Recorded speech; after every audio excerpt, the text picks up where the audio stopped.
আমাৰ টিংখঙত মহিলা উদ্যমিতা অভিযানৰ পুঁজি বিতৰণ হ'ল, সমজিলা কাৰ্যালয়ৰ আধাৰশিলা হ'ল, ষ্টেডিয়ামৰ উদ্বোধন হ'ল, বহুখিনি কাম হৈ আছে আৰু আগলৈ হৈ থাকিব। सर बांग्लादेश में जो है पश्चिम बंगाल में जो है 58 लाख जो है लोगों को वहाँ से एसआर में मैं खबर लिया नहीं। उसकी क्या कहेंगे? मैं तो असम में हूँ, पश्चिम बंगाल का कोई खबर मेरा पास नहीं है अभी।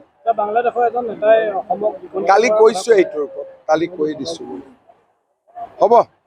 ছাৰ আপুনি ধান ক্ৰয়ৰ কথাটো কৈছে চৰকাৰে কিনিব বুলি ধান ক্ৰয় কথাটো, কিন্তু আপুনি যেতিয়া প্ৰথম আৰম্ভ কৰিছিল প্ৰথম বছৰ খুব ধুনীয়াকৈ চলিছিল, কিন্তু মিলবোৰ প্ৰায় বন্ধ হৈ গৈছে ছাৰ, আৰু মিলৰ মানে কৃষকসকলে ধানবিলাক বিভিন্ন অজুহাতত ল'ব নোখোজে। কিন্তু আমাৰতো ধান কিনাৰ সংখ্যাটো বাঢ়িয়ে গৈছে। এইবাৰতো আমি ডিব্ৰুগড়ত কি হৈছে মই চাই দিম, কিন্তু গোটেই অসমতে আমি প্ৰায় 10 লাখ মেট্ৰিক টন এইবাৰতো পাই যাম। যোৱাবাৰ আমি প্ৰায় 8.5 লাখ মেট্ৰিক টন আমি কিনো। প্ৰত্যেক বছৰে ধান কিনা আৰু কৃষকৰ সংখ্যাটো বাঢ়িয়ে গৈ আছে।